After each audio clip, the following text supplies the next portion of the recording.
menjelaskan dari awal sampai akhir. Karena saya itu dulu menjadi bagian dari Orde Baru. Nah, begitu ya. Begitu saya harus ngaku ya. Walaupun saya selanjutnya menjadi perwira tinggi di era reformasi. Ya, begini. Pangkat waktu zaman Orde Baru itu ada 5 macam. 1 pangkat aktif, 2 pangkat tituler, dan 3 pangkat lokal, 4 pangkat politik, dan 5 pangkat kehormatan. Ya, yang pangkat politik itu ada. Misalnya saya menjadi ketua Golkar berpangkat Brigjen. Lalu saya diangkat menjadi ketua Golkar di DPD provinsi. Otomatis pangkat saya naik dari Brigjen menjadi Majen. Bahkan kalau di DKI, pangkat saya bisa naik menjadi Letjen. Itu pangkat politik zaman dulu, ya. Kalau pangkat kehormatan itu banyak, ya. Yang tadinya berpangkat mayor purnawirawan naik menjadi letkol atau letnan kolonel purnawirawan. Majen Pur naik menjadi Letjen Pur. Itu zaman dulu. Lah, kemudian ketika saya sekretaris militer, ya, dibuatlah undang-undang bersama dengan DPR. Lahirlah Undang-Undang Nomor 34 Tahun 2004. Pangkat hanya tinggal 3. 1 pangkat aktif bagi mereka prajurit aktif. Sersan, letnan, mayor yang masih aktif, bukan pensiun. Yang kedua, pangkat tituler. Itu lebih banyak kepada pangkat sesaat, kehormatan karena kepentingannya. Ya, kita lihat ada letnan kolonel, ya. Ya sudah, itu sah, ya. Dan yang ketiga, pangkat lokal. Ya.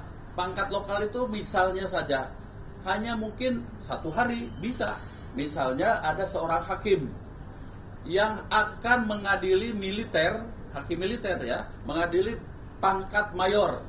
Dia hakimnya kapten, dia bisa dinaikkan menjadi mayor atau jadi letnan kolonel supaya terdakwanya lebih rendah dari hakim. Oke, ya. Hanya itu saja menurut Undang-Undang Nomor 34 2004 sehingga tidak dikenal pangkat kehormatan. Oke, sekarang tahun 2009 dibuatlah ya Undang-Undang Nomor 20 ya, Nomor 20 tahun 2009 ya.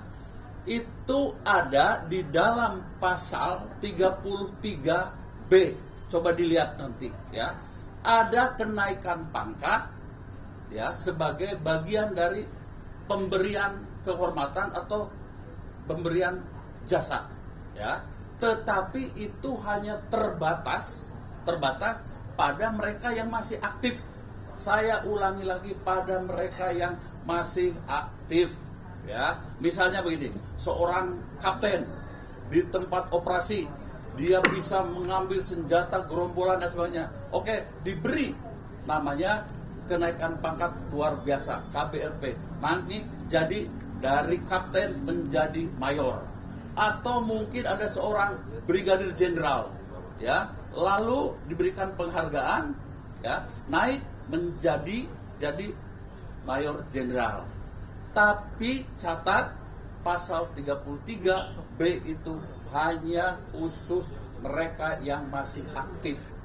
Bagaimana yang tidak aktif? Ada pangkat bintang. Nah, tapi bukan bintang yang di pundak. Tolong dicatat ini, pembuat keputusan di pemerintah. Bukan bintang di pundak. Apa itu? Ada dalam pasal 7 itu 1 ya, bintang Republik Indonesia. Itu sebutannya bintang Republik Indonesia. Itu berupa tanda jasa ya. Bintang Mahaputra, bintang Sakti ya, bintang Bayangkara dan lain sebagainya. Disebut bintang. Sekali lagi jangan keliru bahwa bintang itu bukan bintang yang di pundak, tetapi bintang tanda jasa dan kehormatan. Itu ya, sekali lagi ya, di era reformasi sudah tidak ada lagi bintang kehormatan maupun bintang jasa. Tapi Pak Jokowi menyematkan bintang tersebut di pundak Pak Prabowo dengan alasan bahwa dia sudah berjasa di Menhan dan oleh karena itu diberikan jasa bintang dan harta kehormatan. Kembali lagi menurut Undang-Undang Nomor 20 tahun 2009 itu bertentangan atau apapun itu namanya, Kepres itu tidak sesuai dengan 2 undang-undang, begitu. izin Pak, Ya. Delvira dari Sana.com, apakah pemberian kenaikan pangkat ini menurut Bapak melihatnya bertujuan untuk menghapus beban atau dosa masa lalu Pak Prabowo enggak? Ya, saya tidak tahu, harus saya tanyakan kepada Pak Jokowi. Kalau Bapak melihatnya seperti apa dari? Saya tidak melihat, saya membaca. Ya, oke. Kalau menurut hemat saya ini tidak sesuai dengan aturan perundang-undangan. Kalau toh, ya, kebetulan saya ajudannya Pak Habibie. Ya, ketika Pak Prabowo itu diberhentikan sebagai prajurit TNI, seorang perwira tinggi itu ya diberhentikan dengan Kepres. Nah, jadi kalau mau memberikan lagi pangkat baru harus cabut Kepres yang lama dan dikeluarkan Kepres yang baru. Jadi tidak serta-merta lalu membuat aturan baru.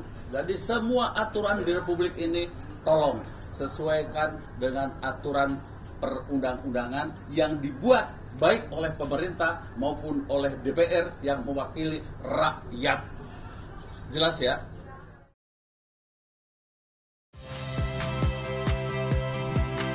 Saya Valeria Bella. Saksikan program-program Kompas TV melalui siaran digital, pay TV, dan media streaming lainnya. Kompas TV, independen, terpercaya.